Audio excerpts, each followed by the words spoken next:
Here's my HH unit setup. You can see the water's up full. The thing is, you got to watch with this thing very carefully, because I know this is the same unit that George Wiseman rebuilds, but he puts a lot of different features in it. He takes it all the way completely apart. I'm getting by a cheap unit doing it this way, but you got to be careful. One, he's got a low level light over here. He's got a high level light. This is backlit, and it's got an alarm in a unit if it goes to low on the water. So it's kind of hard to see the level on this. So, that's another thing. You got to be careful keeping that water level correct. How much electrolyte I put in here, I didn't put the full amount they recommend, because I didn't want this putting out 75, 80 liters an hour. I put 1 level teaspoon plus less than half a level teaspoon. That's not tablespoon, that's level. Less than 1.5 level teaspoons, maybe 1.3, 1.4 level teaspoons level. So if you turn it on, you can see I'm running about 5 amps. That gives you a good indication of what the electrolyte is. Now you can see I got my bubbler on the top like this, and this is actually connected to one of these nose cantilers, right? And I got to tell you that I had to. Let me shut this off because I don't want this running while I'm not using it. This, if you look at this, I actually had to cut off the cantilever, and I used a pencil to open this up a little wider, because I used an 1/8 inch barb on a plastic mason jar, not a glass. This is the 1/8 inch barb. You can see this here. You drill a 3/8 hole, and you got a washer on each side, and you put the barb in there. I'll show you what it is. Actually, I got two of these actually in here. This is not just one. And I put shoe glue all around there because hydrogen escapes very easily. So this is a 1/4 inch hole on the outside diameter. I think the inside, I thought it was an 1/8 inch. It's really about 5/32 to 3/16 of an inch inside diameter, or else it doesn't fit. You could jam a 1/4 inch inside diameter hose over this, but I think this one is really like a 3/16 or 5/32 inside diameter, 1/4 inch outside diameter. So let me open this up, and you'll see what I did with this. Okay, so that's the barb. Remember I showed you the barb? That there's actually 2 of them in here. You just put the screw on one side with the gasket, and this is just attached to that barb, see, right there? And this, like I said, if you cut off the end of the cantilever, this thing is too small for that barb, so you got to open it up. I open it up with a pencil. Now, it gets on there pretty good.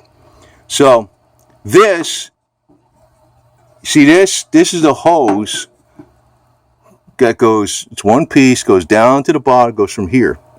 So this goes to the bottom of this. So it bubbles up, and the gas on the top that's purified going through the water the second time. So this is about 2/3 full of water here. So it goes through one filter, distilled water, and then goes through the second filter here. And I have it up on the top because I figure it's going to have to go up. In other words, I don't want it over here. To me, it makes more sense to have it go up against gravity. And this way, and then it's got to go pump down through this hose to the bottom of that jar. And this, you notice how I cut that on an angle, so it doesn't really. It's a little bit better that way, where it doesn't. It shouldn't get. I don't know. I think it's better that way.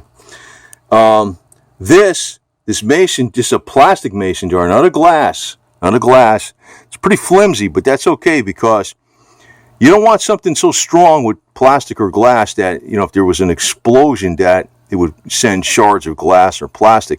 This would just pop the top off if there was some kind of explosion. It wouldn't really do much. And inside of here, this is a silicone gasket, standard size. They're on Amazon. I got a whole bunch of these jars, and probably got 25 of these jars and 50 gaskets or some crap for like real low money. So I could do this a bunch of times. Of course, I made a paracord handle for this, so I can actually, this thing's pretty portable. I can pick it up. And you fill it up with distilled water. The unit itself, I think it says it's 1.6 liters, but watch when you're filling it, because as soon as it gets over here, it takes a while to get to this level. Then it goes really fast, and you can easily overfill it. If you do, just dump some out. This is your pressure relief valve over here. That's the only safety you have for this thing, basically. So, yeah, I haven't had any problems with it. I've been using the hell out of it. Boy, if you're doing it this way, though, you better freaking watch your water levels. Make sure the unit's coming on. Make sure you're not, I don't know exactly what I'm putting out, but I'm putting out less than the 75, probably a little less than the 75 to 80 liters an hour. Probably putting out about 30 to 35 or so, or max of 40. So I'm in a safe range for breathing gas for an adult.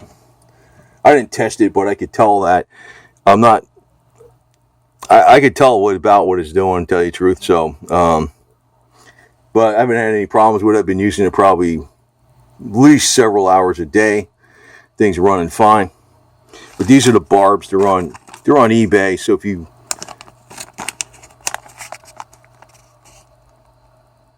it's called Kemco Specialties. What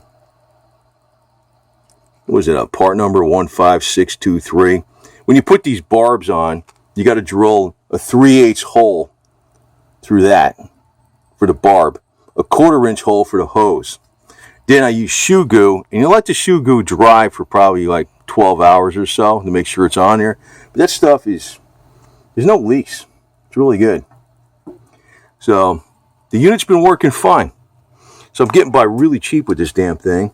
And to tell you the truth, it's giving me loads of energy. So, and again, if you're using the cannula, whatever the hell it is over here, this thing, I had to open that up a little bit because I had to cut the end of it off because it's got this. It doesn't fit on that barb right.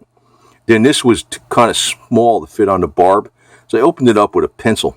So then it fits on there good. It fits on there pretty perfect. See, like that. And I've just been using the hell out of it. So, works good for me.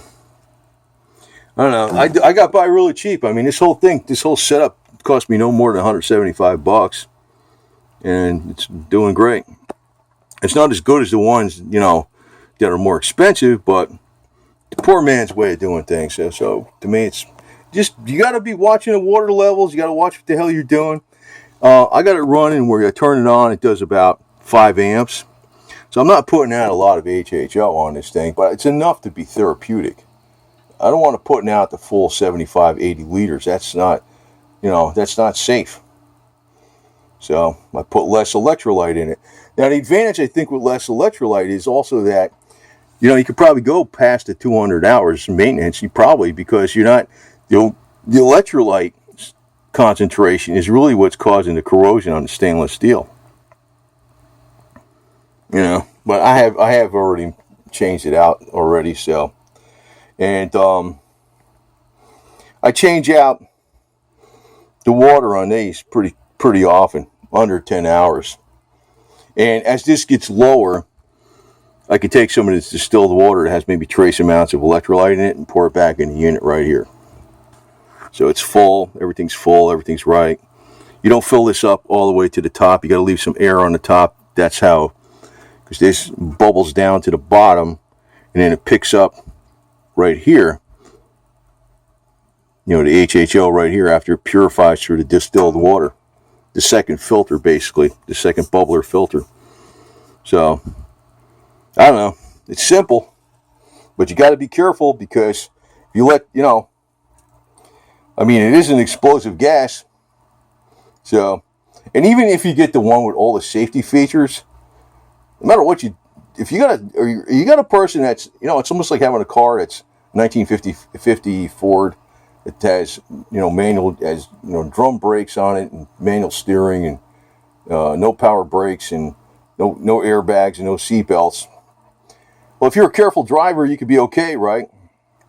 I mean, if you get yourself a car that's got, collision control, stability control, anti-lock brakes and side airbags, front airbags, and all this other kind of crap, collision warning systems, and you're a crappy driver, well, You know what I mean? A lot, just like anything else, man. It's the person's is 90% of the freaking safety factor. So this thing's working fine for me. You know, I really love it. It's one of the smartest things I ever freaking bought, to tell you the truth.